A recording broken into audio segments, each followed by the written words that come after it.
চা বাগান মানেই অপার্থিব মুগ্ধতা ছড়ানো এক অস্তিত্ব। চা বাগান মানেই সবুজের অবরিত সৌন্দর্য, যতদূর চোখ যায় কেবল সবুজের হাতছানি। সারি সারি চা বাগান, আঁকাবাঁকা পাহাড়ি পথ আর ঘন ঘন সবুজের অরণ্যের অপরূপ সৌন্দর্য যেন কাউকে আকৃষ্ট করে। তাই তো নয়নাভিরাম প্রাকৃতিক দৃশ্য আর নৈসর্গিক সৌন্দর্যের লীলাভূমি শ্রীমঙ্গল। দেশি বিদেশির পর্যটকদের পদচারণায় বছরের প্রতিটি দিন থাকে মুখরিত। শ্রীমঙ্গল মৌলভীবাজার জেলার এই উপজেলা হলেও সারা দেশে এর পরিচিতি আছে চা বাগান প্রাকৃতিক সৌন্দর্যের জন্য। শ্রী অর্থ সুন্দর আর মঙ্গল অর্থ শান্তি, অর্থাৎ সুন্দর ও শান্তির দেশ শ্রীমঙ্গল। নামের সঙ্গে কি যথাযথ মিল। সুনীল আকাশ, দিগন্ত জুড়ে বিশাল হাওর, সাজানো সবুজ চা বাগান আর সুউচ্চ সবুজ পাহাড়ি টিলার মনোরম দেশ শ্রীমঙ্গল।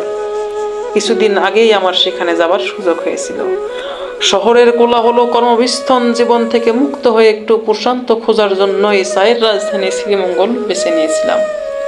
যদিও অল্প সময়ের জন্য, তারপরেও সেখানকার সৌন্দর্যের মতো অজ্ঞের লেখার ফুটিয়ে তোলা অসম্ভব। চা বাগানের পাশে রয়েছে রাবার বাগান। চা কর্তৃপক্ষ বহু বছর ধরে চা বাগানের চা অনুপযোগী জায়গায় এর রাবার চাষ করে আসছে। এর আবার গাছগুলোকে নিজেদের মতো করে চা বাগানের সৌন্দর্যের পাশাপাশি নিজেদের ভিন্ন এক সৌন্দর্যে প্রতিষ্ঠা করে রেখেছে। চা গাছের সারিবদ্ধ সৌন্দর্য আর ঢিলা ঘেঁষে রাবার গাছের ঠায় দাঁড়িয়ে থাকার দৃশ্য দুটোই দুই ধরনের সৌন্দর্যে ভরা। চা বাগান নাকি রাবার বাগান নাকি দুটোই, কার পাশে দাঁড়িয়ে ছবি তুলবেন আপনি? এই বিষয়ে ভাবনায় কিছুটা টেনশন পড়ে যাবেন আপনি।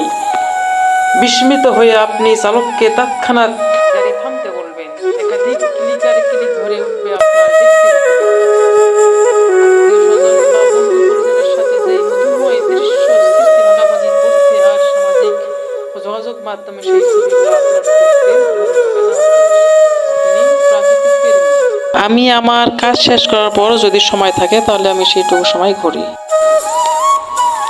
ভিডিওটি যদি ভালো লাগে আপনার, তাহলে অবশ্যই আপনি লাইক কমেন্ট করবেন। আর যদি খারাপ লাগে তাহলে লাইক কমেন্ট করার কোনো কিছু দরকার নাই। আপনাকে অসংখ্য ধন্যবাদ। আপনি যে দেখছেন এতটুকুই আমি খুশি, কারণ আমার বিজনেস প্ল্যাটফর্ম না। আমি আমার অবসর সময়ে এই জায়গাগুলো দেখি এবং ভিডিও করি। আমার কোনো ক্যামেরাম্যান নাই এবং ভালো কোনো ক্যামেরাও নাই। আমি আমার নিজের হাতে কথা বলি, নিজে এগুলো সাজাই, নিজে এগুলো ছাড়ি।